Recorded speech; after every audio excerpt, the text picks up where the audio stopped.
चलिए, बाजा हो गया, नाचना हो गया, पटाखे हो गए, मुबारकबादी हो गई,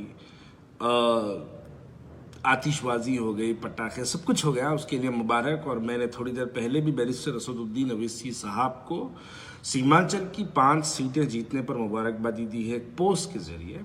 तो ये मुबारकबादी आप हमारी कबूल करिए। यकीनन आप कबूल नहीं करेंगे, गालियां देंगे, लेकिन कबूल करिएगा। अब कुछ सवालात है जिसका जवाब का मैं मुंतजिर तो नहीं हूँ, जवाब तो नहीं मिलेगा, लेकिन सवाल करना यकीनन हमारा हक है और हम सवाल करेंगे। सबसे पहला सवाल यह है कि 5 सीटें जहां पर मजलिस इत्तेहादुल मुस्लिमीन ने सीमांचल में कामयाबी हासिल की है, क्या किसी योगी और क्या मोदी के बेटे को हरा के थोड़े ही जीते हैं?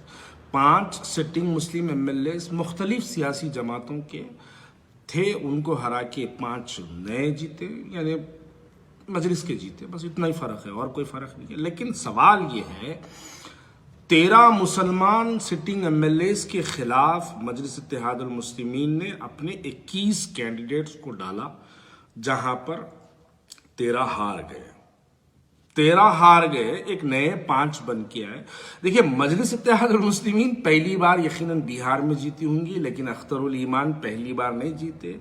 और हमारे यानी क्या कहूँ, 3 ऐसे एमएलए हैं जो मजलिस इत्तेहादुल मुस्लिमीन से, जिनको आरजेडी टिकट नहीं दी, तो वो आके मजलिस का टिकट लेके एमएलए बन गए। बस इतना ही फर्क है और कोई फर्क नहीं है। मजलिस इत्तेहादुल मुस्लिमीन की कोई ऐसी बड़ी शानदार कामयाबी, चलिए मुबारक उसके लिए, लेकिन मैं नहीं समझता कि उतनी बड़ी कामयाबी है, क्योंकि 5 में तो 3 तो जो है ऑलरेडी एमएलए थे, दूसरी पार्टियों से टिकट नहीं मिला तो आके मजलिस से ले गए, लड़ लिए, जीत गए, वो एक अलग शक्ल है, उसके लिए मुबारकबाद है। लेकिन बड़ी अफसोस की बात यह है कि आज यहाँ पर नाच गाना बजाना सब कुछ किया जा रहा है, लेकिन वहाँ पर जो है हमारी क़यादत इतनी कमज़ोर हो गई। क़यादत हमारी, यानी मुसलमान जो वहाँ पर एमएलए बने हुए थे, वो एमएलए हार गए और हमारे शहर हैदराबाद के अंदर नाचा जा रहा है। 13 मुसलमान हार गए, उसके ऊपर जश्न हैदराबाद में मनाया जा रहा है। तो मुझे बड़ा अफसोस होता है कि ये जश्न मुसलमानों के हारने का जश्न है, या बीजेपी के जीतने का जश्न है, या तेजस्वी के सीएम नहीं बनने का जश्न है। क्योंकि तेजस्वी की जो लहर बिहार में थी, वो लहर देखकर कोई भी ये कह सकता था कि क्या तेजस्वी को हराना वहां पर बहुत मुश्किल है। लेकिन सबसे फिक्रमंद वाला सवाल अब इस वक्त ये है कि इस इलेक्शन की कैंपेनिंग के दौरान कभी ये देखा नहीं गया कि भारतीय जनता पार्टी इतनी फोर्सफुल्ली कैसे अपना एक सिंगल पार्टी का इतना बड़ा जो है मैंडेटेड, यानी इतना बड़ा उनका एक जो है विनिंग मार्जिन के साथ वो सामने आ गए। अब मैं बोलूं तो फिर बुरा मान जाएंगे लोग, लेकिन मैं बोलता हूं कि बुरा माने में कोई परवाह नहीं है, गालियां दे उसकी परवाह नहीं है, फोन पे कोई कुछ कह दे उसकी परवाह नहीं है, लेकिन बोलना यकीनन जरूरी है, इसलिए बोला जाएगा।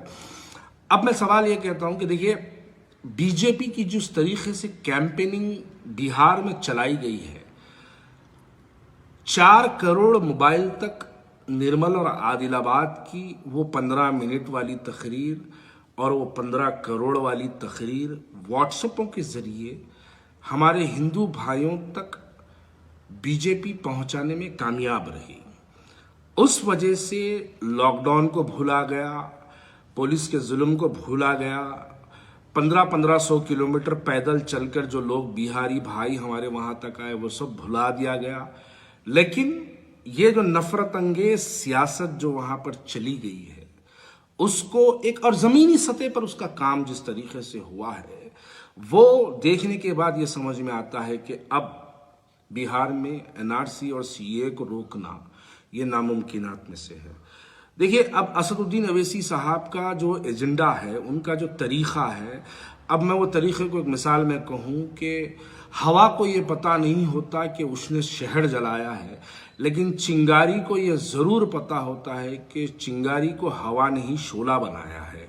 आज बिहार में अगर बीजेपी अगर इस मुकाम पर पहुंची है, तो उसके कहीं ना कहीं जिम्मेदार यकीनन बैरिस्टर असदुद्दीन अवैसी साहब की माजी वाली तकरीरों के नताइज से। देखिए किस तरीके से बिहार में बीजेपी के कार्यकर्ता काम करे। वो लोग असदुद्दीन अवैसी की उस तकरीर को फिरा फिरा के, अकबरुद्दीन अवैसी साहब की उस तकरीर को फिरा फिरा के व्हाट्सएप पे हिंदू भाइयों के अंदर मुसलमानों को लेके एक ऐसी नफरत फैलाई गई और फिर असदुद्दीन अवैसी साहब का चेहरा दिखाया गया। ये बताया गया कि बिहार में असदुद्दीन अवैसी साहब यहाँ पे इलेक्शन लड़ रहे और उनका भाषण ये है।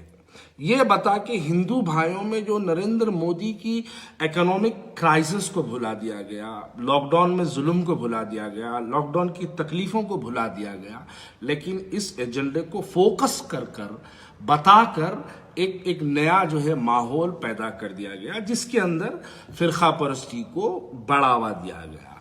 और मुसलमानों के वोटों को तो हाल ये हो गया है बिहार में इस वक्त, अगर मैं कहूँ कि हम मुसलमान कभी आरजेडी के नाम पे लड़ते रहे, कांग्रेस के साथ जाते रहे, कुछ मेरे मुसलमान भाई एमआईएम के साथ जाते रहे, हम मुसलमान आपस में लड़कर डिवाइड होते रहे और दूसरे मेरे हिंदू भाई एक तरफ होके भारतीय जनता पार्टी को, बीजेपी को एक बड़ा पोजीशन दे दिए।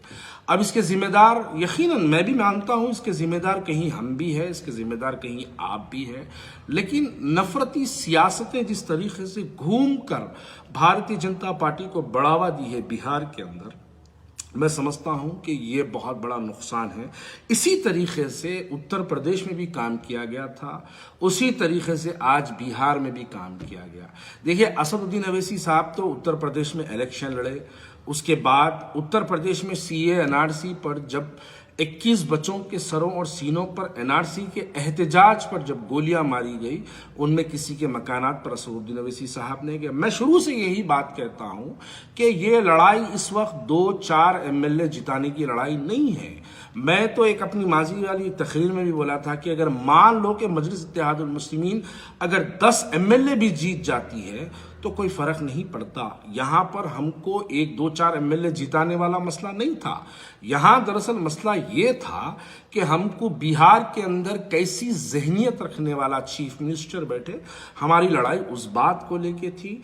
कोशिशें करना ये हमारे हाथ में था, हमने कोशिशें की है, लेकिन मायूसी तो नहीं कहूंगा, लेकिन चलिए अल्लाह को जो मंजूर था वही हुआ। वहां पर बीजेपी की सरकार अपनी हुकूमत बनाती हुई नजर आ रही है, तो अब मैं कुछ नहीं कहूँगा, लेकिन बस मैं अल्लाह से दुआ करूँगा कि वहाँ पर अल्लाह ताला मुसलमानों पर रहम वाला मामला अता करे और जो मुंतखब कायदीन हैं वो ईमानदारी से। देखिए, अब यहाँ पर 7 एमएलए होकर, हैदराबाद में 7 एमएलए यहाँ पर होकर मस्जिद शहीद पर आवाज़ नहीं उठाती तो वो बिहार बहुत दूर है।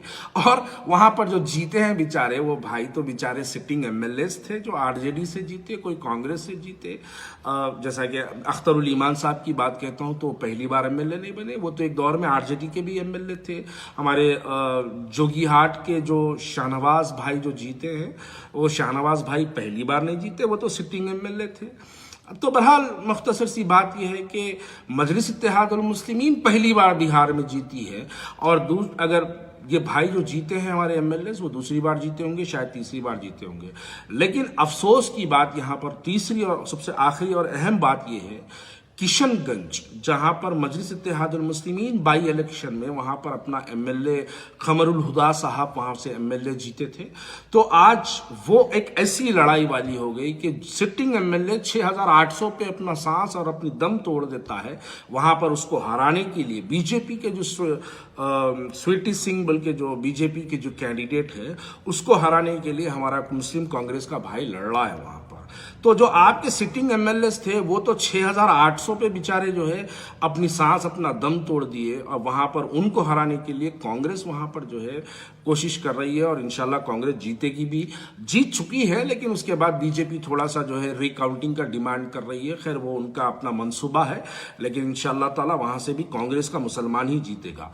लेकिन मेरा कहने का मतलब यह है कि आप 13 सिटिंग मुस्लिम एमएलए को हरा के 5 को जिताते हैं और शहर हैदराबाद में जश्न का माहौल मनाया जाता है, तो अफसोस की बात है कि बिहार के अंदर मुस्लिम कायदीन ख़त्म होते जा रहे हैं और हम बेगरत कौम की तरह हैदराबाद में जश्न, पटाखे, बाजे, नाचना, गाना, पैसे वारना। अरे भाई, इतनी बेहिसी की ज़िंदगी में मत जियो, क्योंकि ये बेहिसी हमारी जो है हमारी कौम को ख़त्म कर देगी।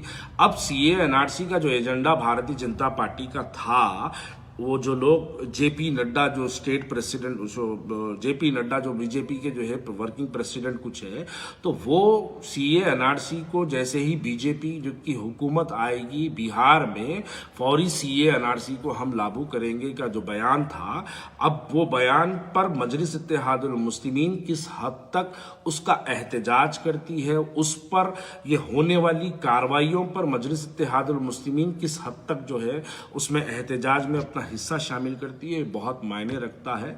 तो मैं बस इतना ही कहना चाहता हूं कि मुंतखब कायदीन को फिर से एक मरतबा मुबारकबादी देता हूं, और मैं साथ ही साथ ये भी कहूं कि आप जीत तो गए, लेकिन बिहार को उस्मान नगर ना बनाए, बिहार को सेक्रेटरिएट की मस्जिदें ना बनाए, बिहार की जैसी हैदराबाद की जैसी औकाफी जायदादें तबाह हुई है वैसी बिहार में तबाह ना करें।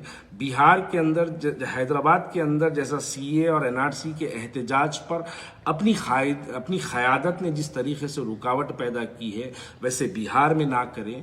अब चलिए, अब झूठी तकरीरें तो बहुत हो चुकी, 15 बॉटल वाली भी बात तकरीरों के अंदर हैदराबाद बिहार में की गई है, 16 करोड़ वाली भी बातें की गई है, और बिहारी मुसलमान यकीनन बहुत मासूम मुसलमान है, शायद वो यानी अपनी झूठी तकरीरों को अपने मुस्लिम चेहरों से शायद वो सच मान ले। 500 रुपये की डिलीवरी के बारे में भी जो है बिहार वाले शायद उसको यकीन मान लिए थे।